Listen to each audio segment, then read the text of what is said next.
I know something about you, even not knowing you, that you've got greatness within you. You have the ability to do things that you can't even begin to imagine. You have talents and skills in you that you haven't even begun to reach for yet. The ideal situation for a man or woman to die is to have family members praying with them as they cross over. He said, but imagine, if you will, being on your deathbed and standing around your bed, the ghost of the ideas, the dreams, the abilities, the talents given to you by life, and that you, for whatever reason, you never acted on those ideas. You never pursued that dream. You never used those talents. We never saw your leadership. You never used your voice. You never wrote that book. And there they are standing around your bed looking at you with large angry eyes saying, we came to you and only you could have given us life. And now we must die with you forever. And the question is, if you died today, what ideas, what dreams, what abilities, what talents, what gifts will die with you?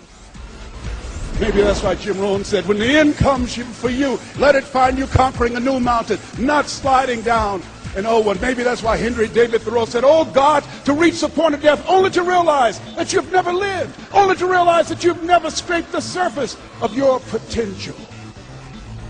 If you want to make your dream become reality, the people that are running at their dreams know that it's possible that you can live your dream, that it's necessary, that you're relentless, that you have a plan of action, that you are creative. See, there are two types of relationships. There are nourishing relationships and toxic relationships.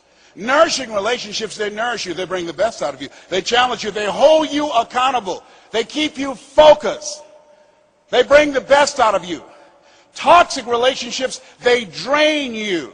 There are some people that you will never be able to get into business with. Why? Because they know too much about you. And they can't forget that. They can't shake that. You've got to look at your relationships, and Jim Rohn said this. Look at the people in your life and ask this question. What is this relationship doing to me? What is it doing to me? Am I growing spiritually, mentally, financially, intellectually? What is it doing to me? If you're a young person, does it put you on the honor roll or get you on the detention list? What is it doing to you? There's a new term in psychiatry called relational illness. There's some people that can make you sick. Well, can I change them? No. It's a full-time job changing yourself. And there's some people that are so negative they can walk into a dark room and begin to develop.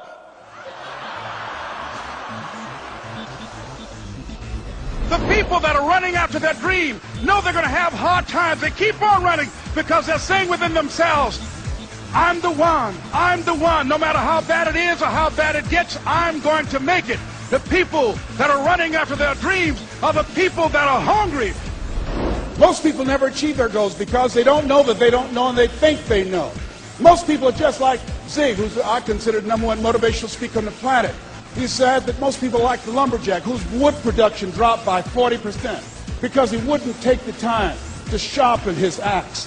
Those of you that are here for the first time, if you want to come back again, I can tell you the veterans who are here and been coming for 40 years or more, those are individuals who spend time working on themselves, developing themselves, expanding their minds. They know, as a man thinketh, so is he. They know in order to have the things tomorrow that others won't have, you've got to be willing to do the things today others won't do, like work on your mind.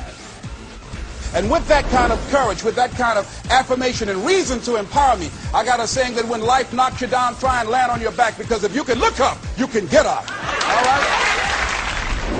I told Mr. Washington I wanted to become a disc jockey. Someone asked me to tell this story.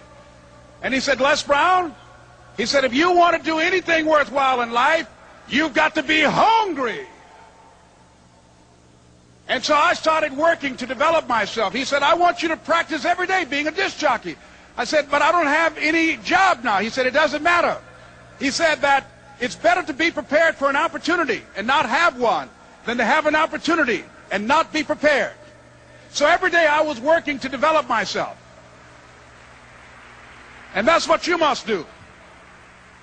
And as I was working to develop myself, I applied for a job as a disc jockey, WMB on Miami Beach. I went to a guy named Milton Butterball. I said, how you doing, Mr. Butterball? I'd like to get a job as a disc jockey. He looked at me, he said, do you have any broadcast background? I said, no, sir, I don't. Do you have any journalism background? I said, no, sir, I don't. He said, we don't have any jobs available. I said, yes, sir. I went back to Mr. Washington and I told him. He said, don't take it personally. He said, most people are so negative, they will have to say no 7 times before they say yes. He said, go back again. So I went back again. I said, how you doing, Mr. Butterball? My name is Les Brown. He said, I know what your name is. What do you want? I said, I'd like to know whether or not you have any jobs at disc jockey, sir. He said, didn't I just tell you yesterday we didn't have any jobs? I said, yes, sir, but I know whether or not somebody got laid off or somebody was fired, sir. He said, no one was laid off or fired. Now get on out of here. I came back the next day. Hello, Mr. Butterball. How are you? He said, fine. What do you want now? I said, I'd like to know whether or not you got any jobs, sir. Didn't I tell you the last 2 days we didn't have any jobs? I said, yes, sir, but I don't know whether or not somebody got sick or somebody died, sir. He said, no one got sick or died. Now don't come back here and throw me out again. I came back the next day like I was seeing him for the first time. I said, hello, Mr. Butterball, how are you? He looked at me with rage. He said, go get me some coffee. I said, yes, sir.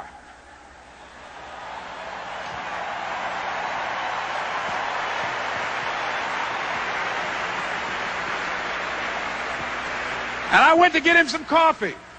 After a while, I would get their lunch and dinner, and I would go in the control rooms and take the disc jockeys their food, and I would not leave until they would ask me to leave. Then they started trusting me to pick up entertainers that came to town. Entertainers like the Four Tops and the Temptations and Diana Ross and the Supremes. I would drive them all over Miami Beach in the disc jockeys' big long Cadillacs. I didn't have any driver's license, but I was driving like I had some.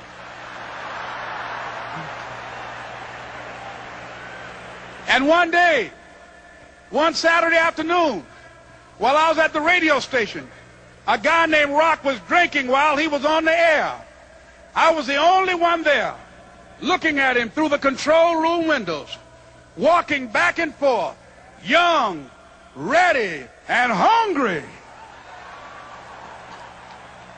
I was saying, drink, Rock, drink.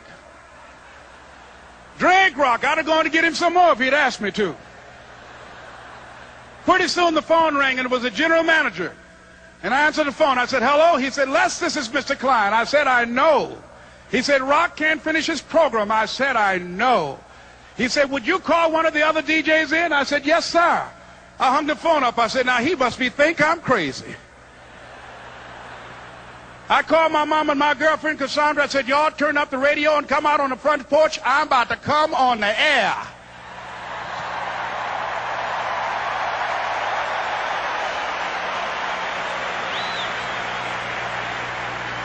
I waited for about 20 minutes, and I called him back. I said, Mr. Klein, I can't find nobody.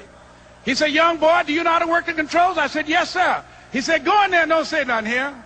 I said, yes, sir. I couldn't wait to get behind those controls. I put on an old Stevie Wonder record called Fingertips. I sat down behind that turntable. I said, look out, this is me, LB Triple P. Les Brown, your platter playing papa. There were none before me, and there will be none after me. Therefore, that makes me the one and only. Young and single and love to mingle, certified, bona fide, indubitably qualified to bring you satisfaction, a whole lot of action. Look out, baby, I'm your love man. I was hungry. I was hungry. You got to be hungry.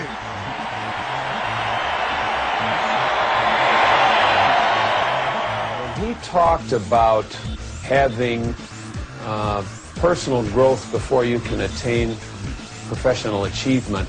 And when he said better selling begins with a better you, that put the focus on the kinds of things that I can do myself in taking charge of my life. And when I do that, everything else falls in place.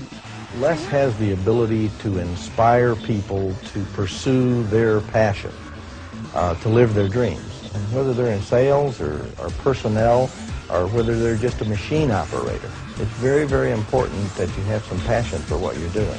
And Les inspires people to have that passion.